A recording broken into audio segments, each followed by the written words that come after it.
And our word for today on this feast of Saints Simon and Jude, our word for today is up, taken from our gospel reading from the Gospel of Luke chapter 6, verses 12 to 16. Jesus went up to the mountain to pray, and he spent the night in prayer to God.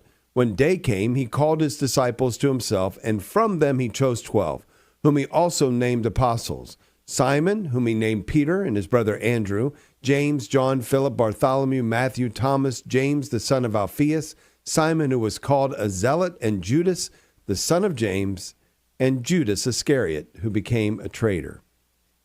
There's a lot to unpack in this very short gospel reading, but let's begin at the beginning. Jesus went up to the mountain to pray.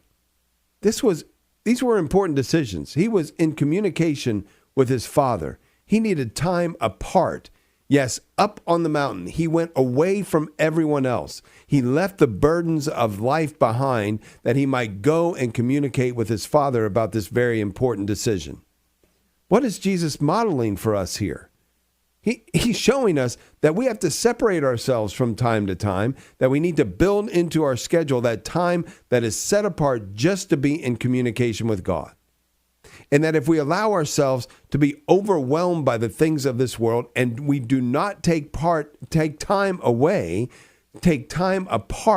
literally apart from everything else, that we might spend time with God in communication, we're not going to be able to hear him.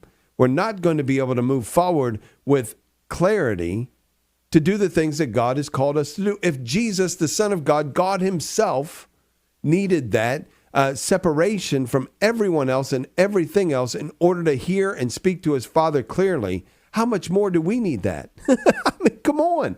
He's God. And yet over and over and over again, we see him separating himself from everyone else that he might spend time with his Father.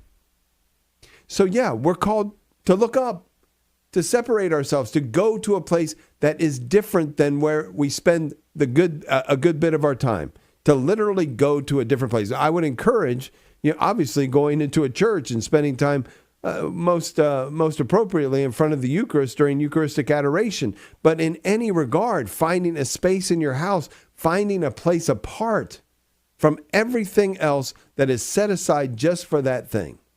And then being disciplined enough to do it. And knowing that the only way to serve God is to be in communication with God. The only way to know the will of God is to spend time talking with him, to begin to understand his voice, to be able to identify his voice, how he speaks to you. He wants to be in communication with you. Well, the only way to be able to do that is to actually spend time doing that thing. If Jesus needed to do it, to have clarity of thought and direction, then I think it's obvious that we needed to. Again, the beginning of the Gospel of Luke chapter 6, our reading today, verse 12, Jesus went up to the mountain to pray, and he spent the night in prayer.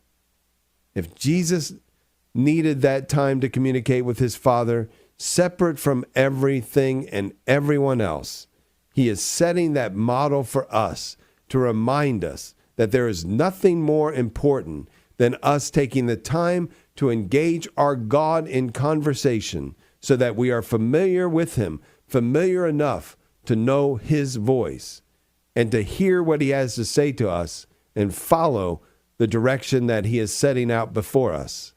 Up, our word for today.